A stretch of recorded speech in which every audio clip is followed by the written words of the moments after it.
Internet पर एक तस्वीर वायरल हुई। जब हम सबके स्टेटस पर यह तस्वीर देख रहे थे तब करोड़ों भारतवासी को ये अंदाजा भी नहीं था कि कश्मीर के जन्नत कहे जाने वाले पहलगाम में इतनी बड़ी घटना हो चुकी है। पहलगाम कश्मीर के जन्नत का वो टुकड़ा है जहां हजारों की तादाद में सैलानी छुट्टियां मनाने, घूमने, घुड़सवारी करने आते हैं। 22 अप्रैल 2025 के शाम आते आते पूरे न्यूज़ चैनल अखबार में ये खबर फैल गई कि कश्मीर में एक बड़ा आतंकवादी हमला हुआ है, जिसमें 28 से ज़्यादा लोगों की मारे जाने की और कई लोगों के जख्मी होने की खबर आ रही है। पहलगाम के इस घटना को समझने के लिए मैं आपको आज दो घटनाओं के तार से जोड़ूंगा। इन दो घटनाओं से हमें पहलगाम की घटना को समझने में मदद मिलेगी।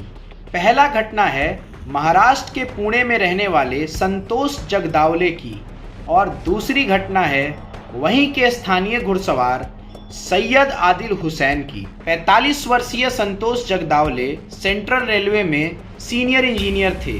संतोष अपनी पत्नी प्रगति, भाई और बेटी असावरी के साथ छुट्टियां मनाने कश्मीर गए थे।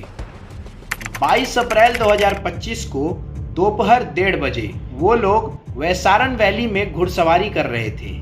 एक साथ मिलकर फैमिली टाइम स्पेंड कर रहे थे, सेल्फी ले रहे थे। उनके साथ कई और टूरिस्ट भी आए थे, लेकिन उन्हें जरा भी यह एहसास नहीं था कि उनके साथ कुछ ही देर में क्या घटना होने वाली है, कैसे उनकी जिंदगियां कुछ ही पल में तबाह होने वाली है। बस कुछ ही देर में स्थानीय पुलिस की वर्दी में कुछ लोग उनकी तरफ बढ़ने लगे। लगातार गोलियों की आवाज सुनकर संतोष, उनकी पत्नी, उनका भाई और उनकी बेटी पास के ही एक टेंट में जाकर छुप गए। धीरे धीरे हमलावर उनकी तरफ बढ़ने लगे और उनके टेंट में पहुंचते ही संतोष से बोला, चौधरी तू बाहर आ, तू हिंदू है या मुस्लिम? अगर तू मुस्लिम है तो चल कलमा पढ़कर सुना। संतोष के कलमा ना पढ़ने पर हमलावरों ने उन्हें 3 गोलियां मारी, एक माथे पर, एक कान के पीछे और तीसरी गोली पीठ पर मारा। संतोष के बाद हमलावरों ने उनके भाई को भी मार डाला। वो चुन चुनकर बस पुरुषों को मार रहे थे और महिलाओं को कह रहे थे, जाकर अपने मोदी को बता देना इस घटना के बारे में। पहलगाम की घटना कोई धार्मिक घटना नहीं है, बल्कि यह एक मानवता के प्रति चोट है, जिसके लिए मैं आपको स्थानीय घुड़सवार सैयद आदिल हुसैन के बारे में बताता हूँ। सैयद आदिल हुसैन वहाँ कई वर्षों से लोगों को घुड़सवारी करा रहा था और उस दिन भी वह कुछ सैलानियों को घुड़सवारी करा रहा था।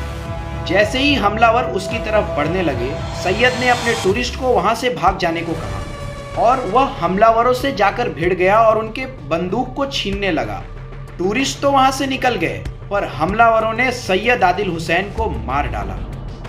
सैयद ने उन लोगों के लिए जान दे दी जिन्हें वह जानता तक नहीं था। इस घटना से यह पता चलता है कि यह कोई हिंदू मुस्लिम की लड़ाई नहीं थी, बल्कि यह भारत के खिलाफ बहुत बड़ी आतंकवादी साजिश थी।